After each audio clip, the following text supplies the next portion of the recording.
Prior to the enactment of the Juvenile Justice and Welfare Act, children in conflict with the law were allowed to be committed in regular jails.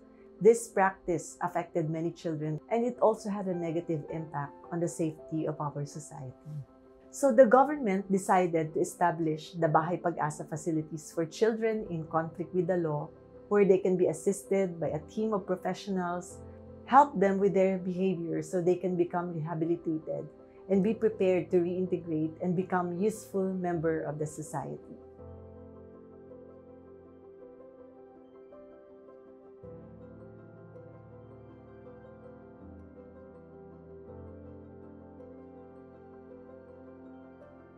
So a Bahay Pag-asa requires resources, competent multidisciplinary team, and effective interventions to ensure that the child is truly rehabilitated and can go back to community while ensuring the child, the victims or their survivors, and the community are safe. The support for Bahay Pag-asa project is a national government-initiated project with funding from congressional initiative. It is designed to assist local government units and non-government organizations who are operating Bahay Pag-asa facilities. Through this project, we hope to assist further in the Bahay Pag-asa operations and service delivery, and for children resident in Bahay Pag-asa to be properly equipped and fully prepared for their reintegration.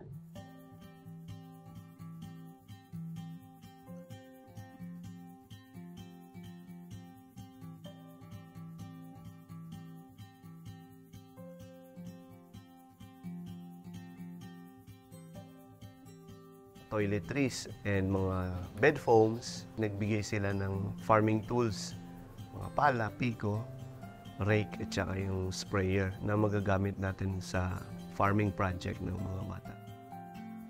Na-receive po namin yung katulad na po ng arts material, ng Wi-Fi, na malaking tulong po sa amin yung Wi-Fi kasi nag-modular po kami sa school. Then yung mga music instrument na dati hindi namin kayang mapag-aralan, na ngayon na napag-aaralan na po namin.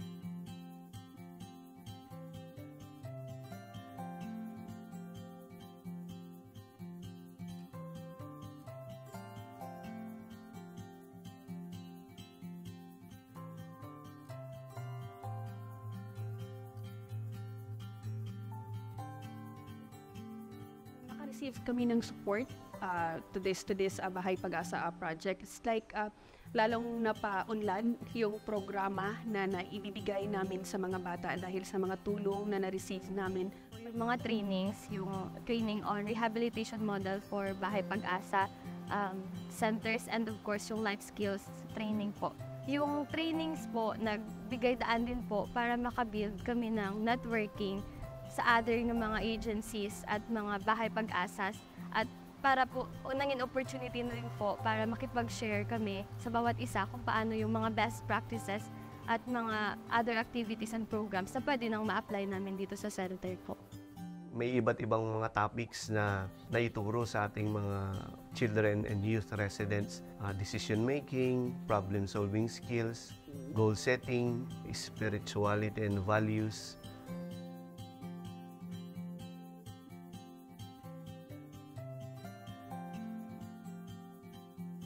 Ngayon naman po na naka-receive kami po ng psychometrician kit, iyon po, nakatulong naman po siya lalo na pag nagpapasa po kami ng progress report sa court po. Nakatulong talaga siya para malaman po namin anong level na po yung bata once na pumasok po sila dito, at habang nag-undergo po sila ng rehabilitation, ano na po yung natututunan nila na katulong po yung kit na natanggap po ng center. The project also provides support to repair and maintenance sa Bahay Pag-asa structure. We implement the project in collaboration with our regional JJWCs and of course the recipient LGUs. We consult with the Bahay Pag-asa and request them to submit their proposals on specific subsidies and trainings that they need. Materialize siya, doon na kami natuwa na yung akala namin na hindi matutuloy yung mga sinulat namin ng mga project proposal ay unti-unting nagkatotoo. Kaya nung naramdaman namin siya sa una palang bagsak ng programa, sa mga subsidy na dumating sa amin, which is a grant, lahat ng pangangailangan. Kaya sobrang laking tulong siya.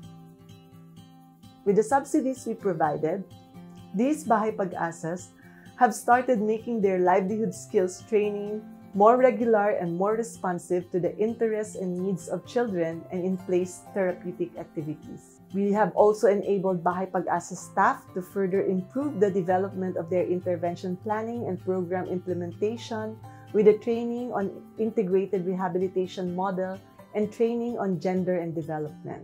By 2024, we will focus more fully on training of the Bahay Pag-asa staff as well as focus on the repair of Bahay Pag-asas. Bahay Pag-asa still need the support from the national government to be able to continue to effectively do their mandates when they operate.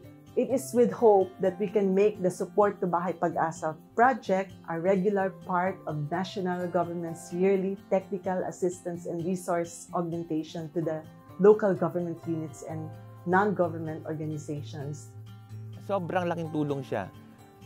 Kung maaari sana maging permanent program na siya ng gobyerno para lang maraming center kasi ang nakinabang dito.